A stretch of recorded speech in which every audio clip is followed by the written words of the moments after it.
Hey students, welcome to Study with Easy Language.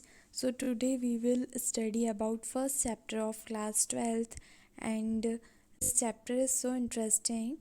The end of bipolarity. The name of chapter is. इस chapter में cold war time period की बात हो रही है, ठीक है। तो अब कोल्ड वॉर पीरियड क्या है? कोल्ड वॉर पीरियड में दो ऐसी कंट्रीज़ थी जिनके हाथ में काफ़ी सारे पावर्स थे।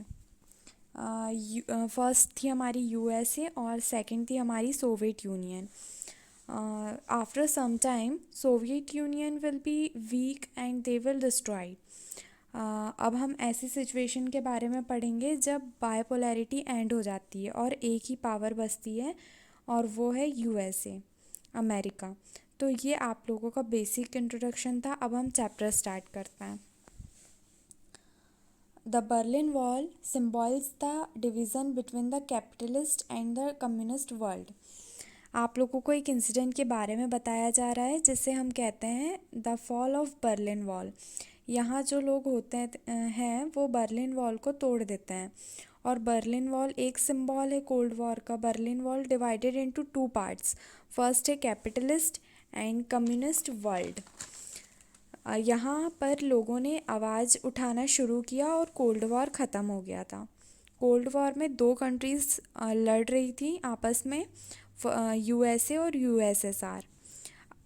ये क्यों लड़ रही थी? बेसिकली हमारा यूएसए कह रहा था कि कैपिटलिस्ट बेस्ट होता है और जस्ट अपोजिट यूएसएसआर कह रहा था कैपिटलिस्ट बेस्ट नहीं है, सोशलिज्म या कम्युनिस्ट बेस्ट है। सोवियत यूनियन कह रहा था ऐसा सिस्टम सही होता है जहां गवर्नमेंट सब कुछ संभालती है, प्राइवेट ऑर्गेनाइजेशन कुछ भी नहीं होता है। इस आइडियोलॉजी के बेसिस पे इन दोनों की लड़ाई हो रही थी। बर्लिन वॉल ने वर्ल्ड को दो हिस्सों में बांट दिया, कैपिटलिस्ट वर्ल्ड और communist world. Then Berlin wall को हमने तोड़ दिया। अब उसके जो मेन पॉइंट्स है वो हम देख लेते हैं। The Berlin Wall symbols the division between the capitalist and the communist world.